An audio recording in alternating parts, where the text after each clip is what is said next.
Question 7 है draw a triangle, draw a right triangle in which the side other than hypotenuse are of the length 4 cm and 3 cm, then construct another triangle which sides are 5/3 times of the corresponding side. ठीक है, तो हमको पहले क्या करना पड़ेगा, एक triangle form करना पड़ेगा। ट्रायंगल क्या है, क्लियरली उसने एक राइट एंगल का ट्रायंगल की बात की है जिसमें हाइपोटेन्यूज के अलावा बाकी जो दो साइड्स हैं वो 4 cm या 3 cm है। आपके पास दो चॉइस हैं, या तो 4 cm ड्रॉ कर सकते हैं या 3 cm ड्रॉ कर सकते हैं।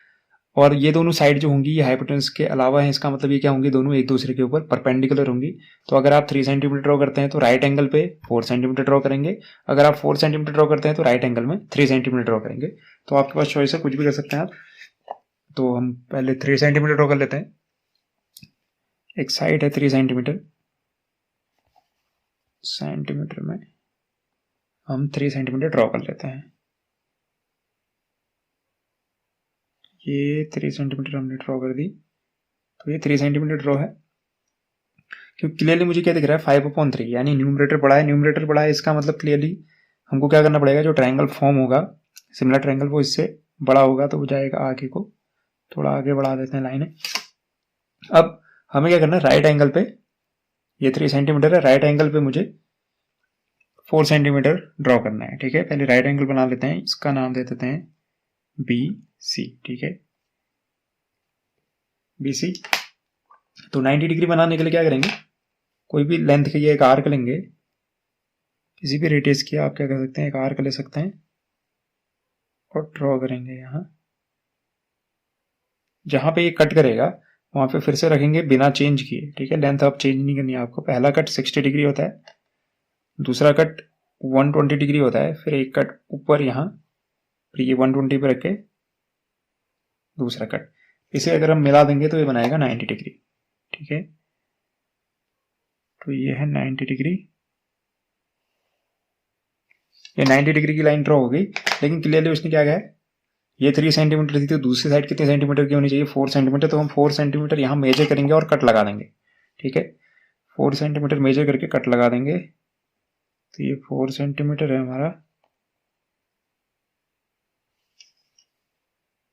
4 cm में हमने कट लगा दिया। अब इसको हम क्या कहेंगे, पॉइंट C से मिला लेंगे। इसको मिला लिया हमने पॉइंट C से, इसको हम नाम दे देते हैं, वैसे इसे AB कहना चाहिए था ताकि ये C होता ना, तो इसको C कह देते हैं और इनका नाम कह देते हैं हम AB। तो ये ठीक रहेगा, इसको B कह देते हैं और इसको A कह देते हैं। ये हमारा A पॉइंट हो गया और ये हमारा B पॉइंट हो गया। ये AB हमारी लेंथ दी और C हमारा ये पॉइंट हो गया। ठीक है, अब हम क्या करेंगे, क्लियरली A पॉइंट पे एक एक्यूट एंगल ट्रायंगल ड्रॉ करेंगे। एक्यूट एंगल मतलब 90 डिग्री से छोटा। ठीक है, तो 90 डिग्री से छोटी कोई भी एंगल आप फॉर्म कर सकते हैं बिना मेजर किए, मेजर करने की जरूरत नहीं है।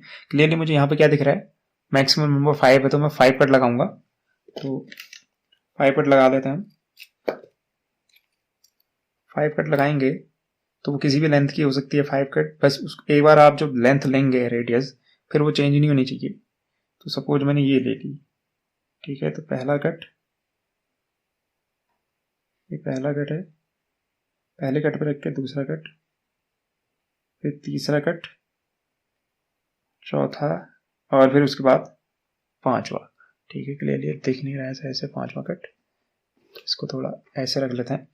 तो हमने 5 कट बना दिया और इनकी नेमिंग भी कर लेते हैं हम ऐसे ही। नेम हो जाएगा इसका, अगर ये A है तो इसको कह देते हैं पहले कट को A1,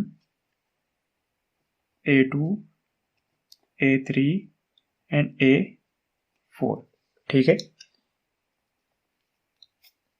अब हम क्या करेंगे, क्लियरली हमको दिख रहा है रेस जो हमारा सिमिलर ट्रायंगल बनने वाला है वो बड़ा बनने वाला है। तो बड़ा बनने वाला है तो जो लास्ट A5 वाली कट है उसको हम यहाँ नहीं मिला सकते, क्योंकि अगर हमने A5 को यहाँ मिला दिया तो ये जो ट्रायंगल होगा क्लोज हो जाएगा। ठीक है, तो हमको पता है अगर वो बड़ा बनने वाला है तो यानी बाहर बनने वाला है, तो यानी A5 कहीं बाहर जाके मिलेगा, यानी हम पहले मिलाएंगे 5-3 को, A3 को। ठीक है, A3 को हम लास्ट पॉइंट से मिला लेंगे।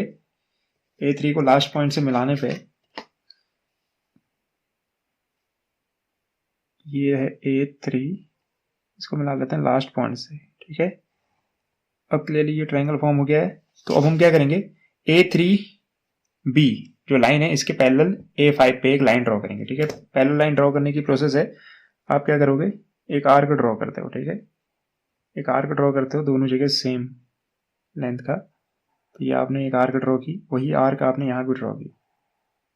अब आप क्या करोगे, यहाँ मेजर करोगे कि ये कितना चौड़ा था, ठीक है। ये मेजर किया आपने, तो यहाँ पे भी वही मेजर करोगे। मेजर करने के बाद इसको आप मिला दो,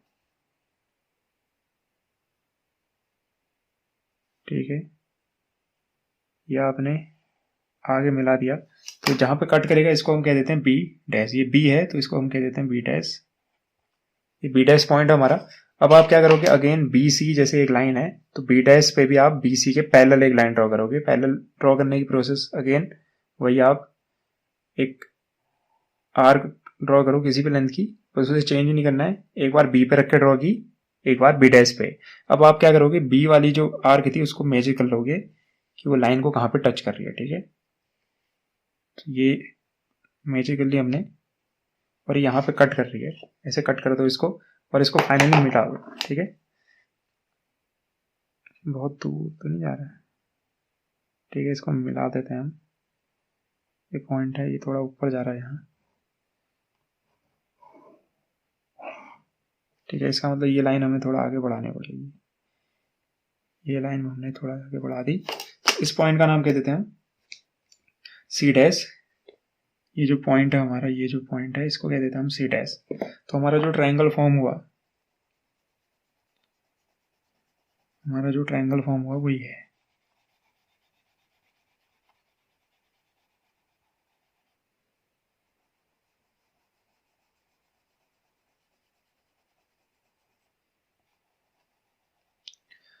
ठीक है, ये ओरिजिनल ट्रायंगल है, ट्रायंगल एबीसी।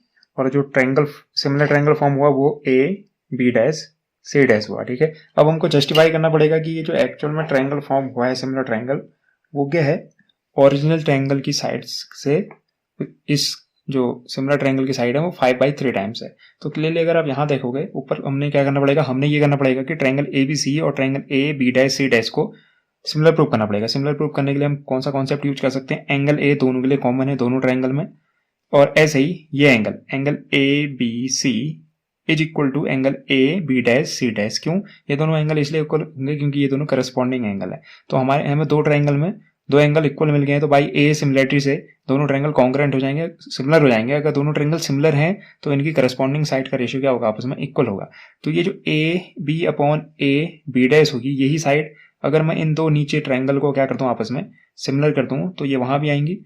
तो A3B ट्रायंगल में और A5B डैश ट्रायंगल में दोनों ट्रायंगल क्या होंगे, सिमिलर होंगे। कैसे, एक एंगल कॉमन है, या फिर आप बीपीटी थ्योरम का इस्तेमाल कर सकते हो क्योंकि क्लियरली ये कंस्ट्रक्शन से A3B पैरेलल है A5B डैश के। अगर कंस्ट्रक्शन से ये दोनों लाइन पैरेलल है किसी ट्रायंगल में, दो लाइन पैरेलल है इस तरह से, तो बीपीटी थ्योरम क्या कहती है, उनकी जहां पे ये दो साइड को कट कर रहा है A3 पे और B पे, तो A3 upon A5 is equal to A B upon A B dash के होता है, ठीक है। बीपीटी थ्योरम का इस्तेमाल कर सकते हैं हम यहाँ से। अब हम देखते हैं A3 अपॉन A5 की वैल्यू एक्चुअल में होगी क्या। आपने लिखा A3 अपॉन A5। तो अगेन ये जो कट लगाया मैंने इसको मेजर नहीं किया है, तो अगर मैं कह दूं ये कितना सेंटीमीटर का कट था, x सेंटीमीटर, तो ऑटोमेटिकली सब इक्वल लेंथ के थे। तो ये भी x है, ये भी x है, ये भी x है, ये भी x है और ये भी x है। तो कितने x हो गए, 5x हो गए। लेकिन a से अगर A3 तक आओगे तो आपको 3x मिलेगा, तो आप यहाँ तक लेंथ लिख सकते हो 3x। ऐसे 5 तक काउंट करोगे तो कितने x होंगे, 5x। तो x से x कैंसिल आउट हो जाएगा, ये बन जाएगा 3/5। यानी कभी अगर आपको A3 अपॉन A5 की वैल्यू चाहिए तो आप कितना लिखने वाले हो, 3/5। लेकिन क्लियरली आपको वैल्यू जो पुट करनी है वो क्या करनी है, प्रूफ करनी है, वो 5/3 है, वो आ जाएगी ऑटोमेटिकली। जस्टिफिकेशन करते हैं, तो जस्टिफाई हम करते हैं। जस्टिफिकेशन में हमको क्या प्रूफ करना पड़ेगा, क्योंकि उसमें कहा गया है क्वेश्चन में कि जो सिमिलर ट्रायंगल की साइड्स हैं वो ओरिजिनल ट्रायंगल की साइड्स की 5/3 टाइम्स होनी चाहिए। यानी A B dash equal to 5/3 A B, B dash C dash की लेंथ होनी चाहिए 5/3 times of B C, AC dash equal होना चाहिए 5/3 टाइम्स ऑफ AC। ठीक है, तो मैं क्या करूंगा, जैसे एक्सप्लेन किया था, इन दोनों ट्रायंगल को, ट्रायंगल ABC और triangle AB dash C dash को सिमिलर कर लेंगे। इन ट्रायंगल ABC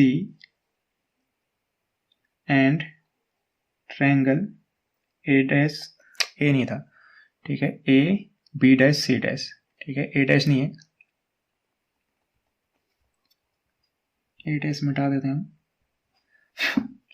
इन दोनों ट्रायंगल को सिमिलर करने के लिए पहली चीज जो मैंने बात कही थी कि एंगल क्या है, दोनों के लिए कॉमन है, ये एंगल दोनों में आएगा, एंगल BAC तब भी एंगल ये आएगा, B डैश AC डैश तब भी आएगा। तो हम लिख सकते हैं triangle angle BAC is equal to angle B dash AC dash. ऐसे ही नीचे जो दो ट्रायंगल हमको सिमिलर करना है, ट्रायंगल A3B, A3B, साथ ही साथ दूसरा ट्रायंगल A5, A5B डैश।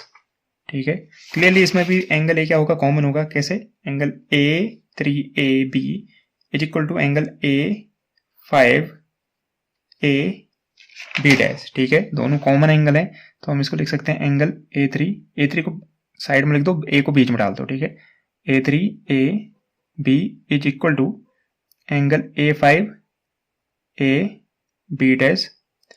क्या है, दोनों कॉमन एंगल हैं, कॉमन एंगल्स, इसलिए तो क्या हो गए, ये इक्वल हो गए। दूसरा पार्ट ढूंढते हैं, दूसरा पार्ट कैसे मिलेगा, कंस्ट्रक्शन से BC और B डैश C डैश आपस में पैरेलल है। अगर पैरेलल हैं तो ये जो एंगल है ये करस्पॉन्डिंग एंगल होते हैं। करस्पॉन्डिंग एंगल क्या होते हैं, आपस में इक्वल होते हैं। एंगल ABC और angle AB dash C dash equal होंगे। Angle ABC is equal to angle AB dash C dash equal होंगे। यहाँ क्या, करस्पॉन्डिंग एंगल। सेम हम दूसरे ट्रायंगल में भी अगर देखें, BPT थ्योरम लगाना चाहो BPT थ्योरम लगा सकते हो। सेम ये दोनों angle A3B, A5B dash, A3B is equal to A5B dash क्या होंगे, करस्पॉन्डिंग एंगल होंगे। ये दोनों एंगल, ये भी करस्पॉन्डिंग एंगल है, सबके रीजन आगे ब्रैकेट में सेम है। तो क्लियरली अगर दोनों ट्रायंगल में, दो ट्रायंगल में अगर दो एंगल आपको क्या मिल गए, इक्वल मिल गए हैं, तो दोनों ट्रायंगल क्या होंगे, आपस में सिमिलर होंगे। Triangle ABC is similar to triangle AB dash C dash. ऐसे ही ट्रायंगल यहाँ, triangle A3B is similar to triangle A5B dash. किससे, बाई AA सिमिलैरिटी से, भाई AA सिमिलैरिटी से दोनों ट्रायंगल क्या हो गए, सिमिलर हो गए। अगर ट्रायंगल सिमिलर हैं तो उनकी करस्पॉन्डिंग साइड का रेशियो क्या होता है, आपस में इक्वल होता है। तो मैं यहां से लिख सकता हूं क्या, कि AB upon AB dash is equal to BC, last की दो, यहां भी लास्ट के दो, BC upon B dash C dash is equal to AC upon AC dash. ठीक है, ये क्या होंगे, आपस में इक्वल होंगे। सेम लॉजिक आप यहां भी यूज कर सकते हो। क्या, A3 upon A5 is equal to AB upon AB dash. But आपको क्या पता है, आपको ये पता है कि A3 जैसा मैंने एक्सप्लेन किया था अपॉन A5 की वैल्यू कितनी आई थी, इसकी वैल्यू आई थी 3/5। तो क्लियरली अगर ये वैल्यू 3/5 है तो ये दोनों इक्वल है, तो ये भी किसके इक्वल हो जाएगी, 3/5 के AB upon AB dash is equal to हो जाएगा कितना, 3/5। इसको मैं कह देता हूं इक्वेशन सेकेंड और इसको कह देता हूं मैं इक्वेशन फर्स्ट। फ्रॉम इक्वेशन हम कंपेयर करके क्या लिख सकते हैं, ऑन कंपेयरिंग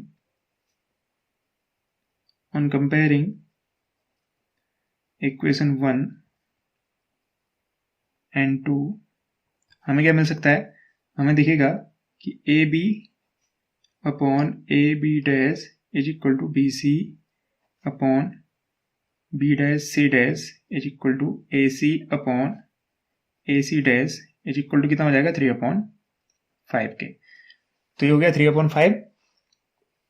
फर्स्ट टर्म को लास्ट टर्म से कंपेयर कर लो, ठीक है।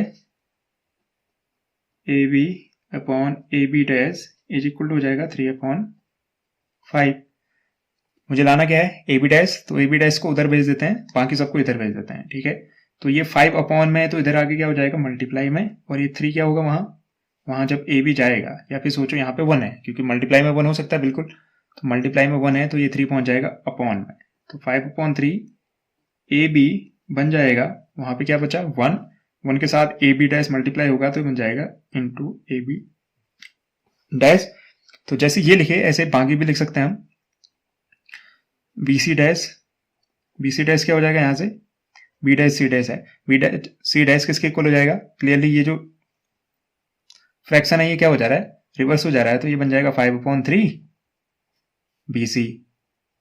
ऐसे ही ए सी डैश इक्वल टू हो जाएगा 5/3 ए सी, और ये तो हमको लाना था, यानी हमारी जो सिमिलर ट्रायंगल की साइड है वो ओरिजिनल ट्रायंगल की 5/3 टाइम्स है।